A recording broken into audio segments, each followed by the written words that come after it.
My name is Colin Gluting. I'm the manager of the Northeast Red Watershed District.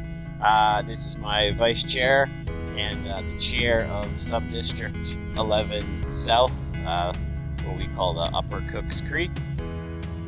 Northeast Red Watershed District takes in the rural municipalities of Springfield, Taché, St. Anne, Broken Head, and Reynolds.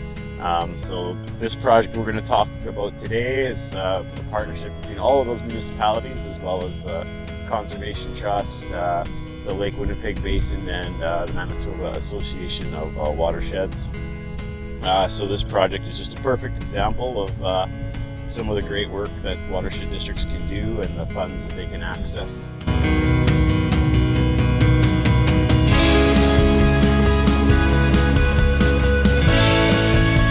Roads had tendencies to wash out.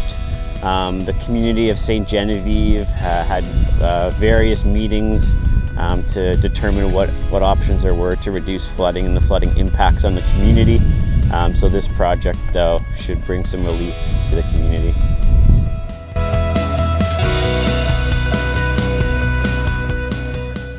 This project is a water retention project, and we've got a local expert here, Mark Ross, our vice chair. He can give some of the history on the area and the project and why it's important to the area. Well, I moved in the area. I've been in the area all my life, but I moved down this road here in 71 and 71 and 74, and about 6 times the water came up enough that it washed the road out.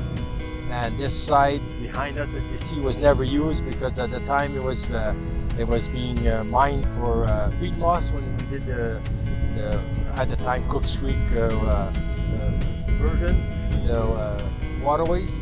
So now we're finally getting it that we are able to use it, and it more than doubles the size of the reservoir that we can have water in, and hopefully it'll do what it's supposed to do, and the flooding will be over with.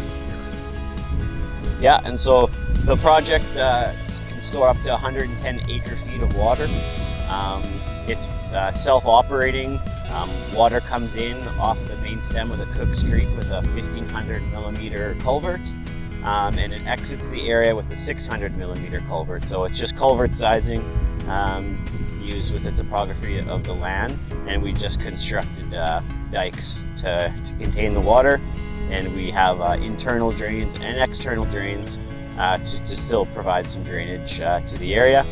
But there will be water in this area all the time. The culvert into the structure is set at an elevation so that water will constantly be in the retention area. There's also some few low holes that always will be wet and provide great biodiversity and habitat for different wildlife.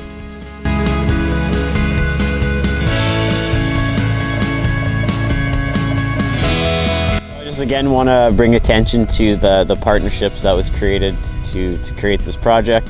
So our partnering municipalities, as well as the Lake Winnipeg Basin program through Manitoba Association of Watersheds and the Conservation Trust. So all of these organizations working together is bringing this great project to the watershed.